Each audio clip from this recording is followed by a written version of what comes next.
کیونکہ وہ تو مکمل باہر ہیں. لیکن ظاہر ہے جب مسلمانوں سے خطاب ہوگا تو ہم یوں کہیں گے کہ مکمل داخل ہو جاؤ. داخل تو پہلے سے ہوئے ہوئے ہیں. آج کل اسلام میں داخل کے بجائے نکالنے کا زیادہ ٹرینڈ چل پڑا ہے. ابن انشا ایک مزاحیہ گزرا ہے، اس نے اپنی کتاب میں لکھا کہ دائرے کی قسمیں، ہوتا ہے نا بچے جیومیٹری سیکھ رہے ہوتے ہیں، تو اس نے ان قسموں میں بتایا کہ ایک دائرہ اسلام کا دائرہ بھی ہے، اور اس میں کارٹون بنایا ہوا تھا ایک مولانا صاحب بیچ میں جو ڈنڈے سے لوگوں کو نکال رہے ہیں، اور بتایا کہ پہلے اس میں لوگوں کو داخل کیا جاتا تھا، آج کل اس سے لوگوں کو نکالا جا رہا ہے. کہتے نہیں یہ دائرہ اسلام سے خارج، یہ دائرہ اسلام سے خارج. بیان میں بیچ بیچ میں جو چیزیں یاد آتی ہیں تو میں جمعہ اور اتوار کے بیان میں کوشش کرتا ہوں ان کو بھی چلاؤں، کیونکہ واضح و نصیحت کی مجلس ہے، جو چیز بھی آ جائے پارسل کر دینی چاہیے، جو بھی خیر کی بات، چاہے وہ موضوع سے ہٹ کے بھی کیوں نہ ہو، اس سے کوئی فرق نہیں پڑتا. یہ جو میں مسلمان کا لفظ استعمال کرتا ہوں، بہت سے لوگوں کو اس پہ بھی اعتراض ہے کہ مسلم ہوتا ہے، مسلمان تو نہیں ہوتا. قرآن و سنت میں ہمیں جو لفظ ملتا ہے وہ کیا ملتا ہے؟ مسلم. تو خوب سمجھ لیں، الفاظ کے بکھیڑوں میں پڑھنے کی ضرورت نہیں ہے. مسلم، مسلمان، اردو میں مسلمان مسلم ہی کو کہتے ہیں. شاید یہ اس طرح سے وجود میں آیا ہے کہ فارسی میں مسلم مسلمان، جیسے طالب سے طالبان، جمع کا صیغہ جو ہے نا، طالب ایک طالب علم کو کہتے ہیں، طالبان بہت سارے طالب، تشنگان علم کہتے ہیں نا، جمع کا صیغہ ہے یہ فارسی میں. تو اردو میں فارسی بہت ہے، تو مسلم سے شاید مسلمان ہوگا، بہت سے مسلم یعنی مسلمز کو کہا جاتا ہوگا، تو پھر بن گیا مسلمان. تو اس میں کوئی کچھ ٹینشن لینے کا نہیں ہے. جیسے لفظ اللہ کو خدا کہہ دینے سے کوئی ٹینشن کی بات نہیں ہے، کوئی اتنے بڑا مسئلہ نہیں ہے. اللہ کو اللہ بھی کہہ سکتے ہیں، خدا بھی کہہ سکتے ہیں. فارسی میں خدا، گاڈ بھی کہہ سکتے ہیں انگلش میں. عمل میں مسلمان بالکل زیرو ہوتا جا رہا ہے، الفاظوں کے بکھیڑوں میں پڑا ہوا ہے. تو بار بار میں بات کہتا ہوں، فرقہ واریت ناموں کو دیکھ کے کہا جاتا ہے مختلف فرقے، ناموں کو ختم کرو، تو ناموں کو ختم کرنے میں ایک نیا فرقہ بنا لیتے ہیں. تو کسی بھی کوئی بھی چیز کی پہچان کچھ بھی بن جاتی ہے. لوگ اپنی آسانی کے لیے نا، زبان جو ہے نا، زبان لینگویج جسے کہتے ہیں ہم، یہ بالکل نیچرل وے میں وجود میں آتی ہے. اس میں آپ اگر کاٹ چھانٹ شروع کر دیں گے تو بہت بڑی مشکل ہو جائے گی. لوگ جب جس چیز کو جو نام دے دیں تو مان لینا چاہیے اس کو. اب یہ جو میں بار بار بتاتا ہوں، یہ میرا ٹاپک نہیں ہے، 2 منٹ میں بس اس کو سمیٹ کے آگے چلتے ہیں، کہ یہ جو دیوبندی، بریلوی، اہل حدیث اور فلانا، ڈمکانا، حنفی، شافی، یہ لوگوں کے دیے ہوئے نام ہیں. یہ غیر مسلم کے مقابلے میں نہیں ہے، یہ مسلمانوں کے آپس کے مقابلے میں ہے. اب جب ایک چیز ہوگی تو اس کو نام تو دیا جائے گا نا.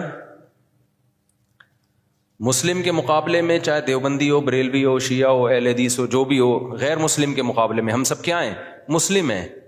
لیکن جب مسلمانوں میں مختلف مکتبہ فکر وجود میں آ گئے تو وہ ایک دوسرے سے فرق کیسے کریں گے؟ مسلم غیر مسلم سے کریں گے. اگر مسلم غیر مسلم سے کریں گے اس کا مطلب آپ دوسرے کو غیر مسلم مان رہے ہو. تو جب مختلف مکاتب فکر وجود میں آ گئے تو ان کا ایک دوسرے سے فرق کرنے کے لیے اسلام کے علاوہ کوئی اور نام دینا پڑے گا. ایک آسان سی مثال دے دیتا ہوں. ہندوستان میں فرقے نہیں تھے تو کچھ لوگ تیجا 40واں کرتے تھے، کچھ تیجا 40واں نہیں کرتے تھے. اب لوگوں نے تو فرق کرنا ہے نا، تو لوگوں نے اپنی آسانی کے لیے نام دے دیا کہ یار جو نہیں کرتے ان کا تعلق زیادہ تر دیوبند کے مدرسے سے ہے، تو لوگوں نے ان کو ہائی لائٹ کر دیا کس نام سے؟ دیوبندی کے نام سے. یہ پبلک کا دیا ہوا نام ہے. اور جو تیجے 40 میں کرتے تھے وہ ایک مکتبہ فکر تھا، ان کے پاس ان کے اپنے دلائل تھے، ان سے چاہے ہم متفق ہوں یا نہ ہوں، لیکن انہوں نے کچھ بنائے دلائل، ان کی رائے تھی. تو جب وہ لوگ بڑی تعداد میں آ گئے اور وہ ربیع الاول میں یہ سب کچھ کرنے لگے جو وہ کرتے ہیں، تو ایک مکتبہ فکر تھا تو لوگوں نے اس کا نام کیا کر دیا؟ کیونکہ ان کا تعلق زیادہ تر بریلی سے تھا تو لوگوں نے خود کیا کہنا شروع کر دیا؟ بھائی یہ بریلوی ہے. اب اگر آپ کہیں نہیں ہم سب مسلم ہیں، تو اس کا مطلب یہ ہوا کہ جو تیجے 40 میں نہیں کر رہے وہ بریلویوں سے فرق کے لیے لوگ ان کو نام دے مسلم. اس کا مطلب خود بخود مان لیا کہ جو تیجے کر رہے ہیں وہ غیر مسلم ہیں. اس سے فرقہ واریت کم ہوگی یا بڑھے گی؟ وہ کہے گا یار ہمیں تم نے غیر مسلم بنا دیا. تو مسلمانوں کے آپس میں جب ڈفرنس ہوگا نا تو اس میں فرق کے لیے یہی نام دیے جائیں گے.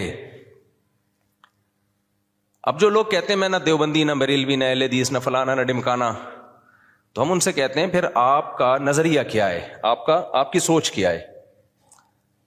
تو جو آپ کی سوچ ہے تو وہ سوچ کے لوگ تو پہلے سے پائے جاتے ہیں، تو وہی تو ہو گیا. نام آپ نے وہ نہیں رکھا لیکن وہ سوچ آپ کی پائی جاتی ہے. اور جب آپ اپنے آپ کو کہیں گے مسلم مسلم مسلم، تو یہ غیر مسلم سے فرق کے لیے تو مسلم کہا جائے گا، لیکن آپس میں فرق کے لیے اگر مسلم کہہ رہے ہیں اٹ مینس دوسرا کیا ہے، آپ اس کو غیر مسلم مان رہے ہیں. اور آسان کر دیتا ہوں پھر یہ چلتا ہوں آگے. یہ بہت زیادہ فرقے آج کل یہ لفظ بہت زیادہ چلایا جا رہا ہے. اس کے نام پہ فرقے کم نہیں ہو رہے، بنائے جا رہے ہیں. فیکٹریاں لگا دی ہیں فرقے بنانے کی. اب بہت سے لوگ کہتے ہیں ہمارا کوئی فرقہ نہیں ہے، حالانکہ اسلام میں سب سے پہلے 2 بڑے فرقے وجود میں آئے ہیں. یہ تو بعد کے ہیں نا، کسی نے بریلویت کا نام دے دیا، نام بعد میں آئے ہیں. یہ جو سوچ تھی وہ تو بہتوں کی ہمیشہ سے رہی ہے. جو نظریے تھے سب سے پہلے جو وجود میں آئے، جو آج تک قائم ہے، ان کی بات کر رہا ہوں. وہ شیعہ اور سنی وجود میں آئے ہیں. شیعہ حضرات کا جو بیسک دعویٰ ہے پنج تن پاک، اہل بیت کو اور حضرت علی کو، دیگر اصحاب رسول پہ فضیلت دینا، ان کے اپنے اصول ہیں.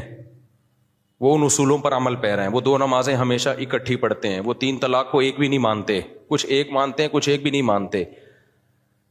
حضرت عمر رضی اللہ تعالیٰ عنہ کے فیصلوں کو بالکل لفٹ نہیں کراتے. تبھی وہ متع کو بھی جائز سمجھتے ہیں. ان میں بڑے فرق تھے ان کے اندر اور سنیوں کے اندر.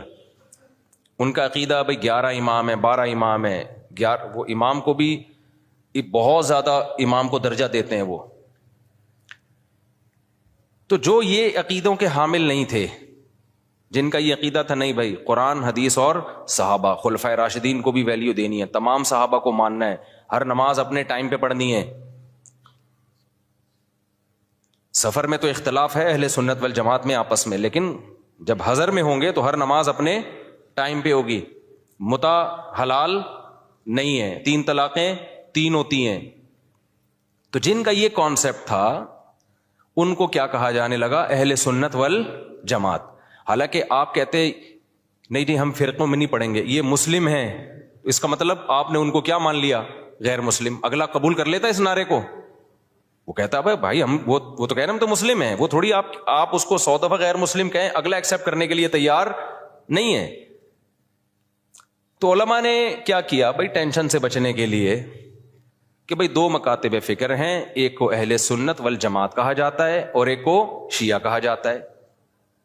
پھر اہل سنت والجماعت کو شارٹ فارم میں سنی کہا جانے لگا. میں نے کہا نا زبان جو ہے وہ پرواہ نہیں کرتی ہے، زبان آٹومیٹیکلی وجود میں آتی ہے. لوگ جس چیز میں آسانی دیکھتے ہیں اس کو خود وضع کرتے ہیں. جو زبان کے الفاظ ہیں ان کو وضع کسی ادارے میں نہیں کیا جاتا، وہ آٹومیٹیکلی لوگوں کی زبان پہ. ابھی آج کے نا پروگرام تو بڑھ گیا، چل رہا ہے نا مارکیٹ میں. اب یہ کسی نے بیٹھ کے بنایا ہے، اب ہر جگہ یہ وڑ گیا کا لفظ. اب اصل وڑ گیا کہ جو بھی مطلب ہوں، اصل وڑ گیا. مجھے کل کسی نے کہا یہ وڑ گیا بہت برا لفظ ہے، اس کا تو یہ مطلب ہے، اس کا تو وہ مطلب ہے، یہ وڑ گیا کا لفظ. میں نے کہا جو بھی مطلب ہے ابھی یہ نہیں ہے، ابھی وہ مطلب ہے جو مارکیٹ میں چل رہا ہے. وڑ گیا کا مطلب بیڑا غرق ہو گیا پروگرام کا. اچھا چھالیاں بھی آ گئی، میم سے بہت آ رہی ہیں، پروگرام تو بڑھ گیا. میں شہد لینے گیا تو میں چٹان کے اوپر چڑھا ہوا تھا نا، بہت ہائٹ پہ، ایک یعنی 1000 فٹ بلندی پہ شہد کے لیے میں بلوچستان کے پہاڑ پہ چڑھا. شہد کا چھتا میں نے کہا اپنے ہاتھوں سے کاٹوں گا میں. شوق ہے ہمیں اس طرح کی حرکتوں کا. اب بہت اوپر ہم چڑھ گئے، پھسلنے کا خطرہ تھا، دھڑام سے نیچے آتا. تو جب چھتا کاٹ رہا تھا میں نے کہا ایسا نہ ہو کہ پروگرام تو بڑھ نہ جائے کہیں.